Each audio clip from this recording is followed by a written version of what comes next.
y'all seen this?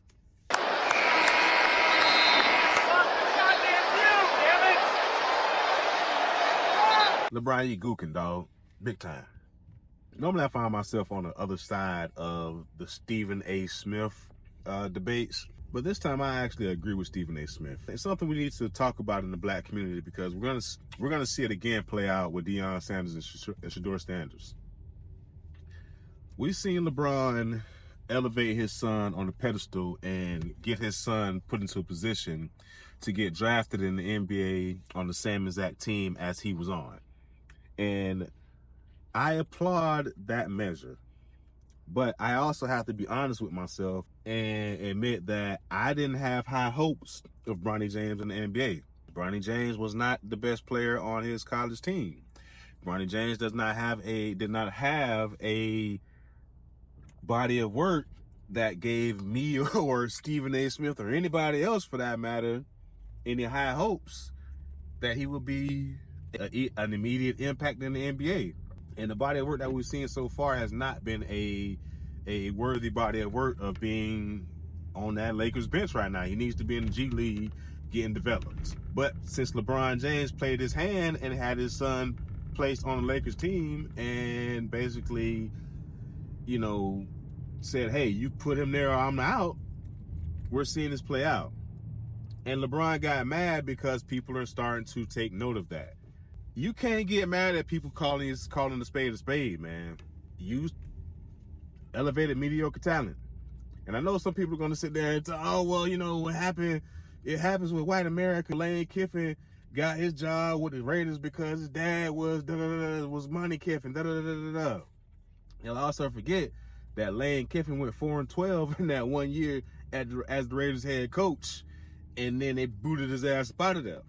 Y'all also forget that Lane Kiffin actually had worked his way to that point where he could actually be considered for that. And overall, Lane Kiffin is 154 and 52 as a coach. The man has literally won twice as many games as he's lost as a coach. So, yes, his dad got him an opportunity. He fucked it up.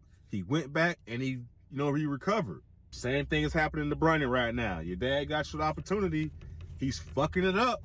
The only thing we got to see next is if we got to see what's going to come next after that. The only thing with Sheduer, people are saying that he's getting hated on because of his attitude and his minds and his family. Oh, they wanted to humble that family forever. I'll say it like this, and we got to be honest, this is Black America. Sheduer carries himself as if he's won the Heisman Trophy, when in reality, Sheduer was not a top contender for any major award in college football. Sheduer was not the best quarterback in the HBCU ranks when he was there. Sheduer is not, a once-in-a-generation talent. Is he good? Yes. Is he going to be able to play in the NFL? Probably so. But is he going to last? Is he going to, be what they're saying he should be? I don't think so. Because the body of work that he's put out there has not been as such.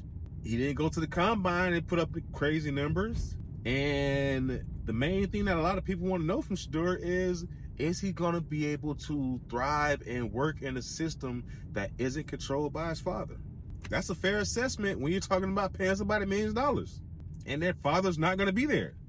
So if all of the success that you've had has been tied to your father curating the environment around you, and for the first time in your life, he's not going to be there to curate that environment, and they're wondering how you're going to act, I think it's a fair question to ask and say, hey, how is he going to act if Deion's not around?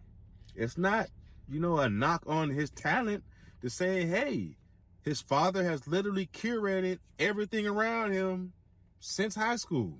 When he went from Jackson State to Colorado, he wasn't recruited there because of his talent. He was recruited there because his father got the job as a head coach at Colorado and said, hey, I'm going to give the job as starting quarterback to my son.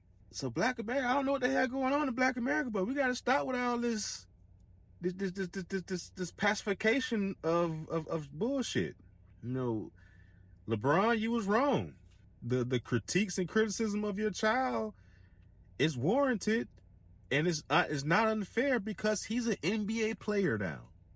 So Stephen A. Smith, Gills Arena, KG, Paul, All the Smoke, anybody on TNT, Shaq, Charles Kenny, anybody who makes their living making commentary about NBA players should be able to make commentary and comments about your sorry ass son, LeBron.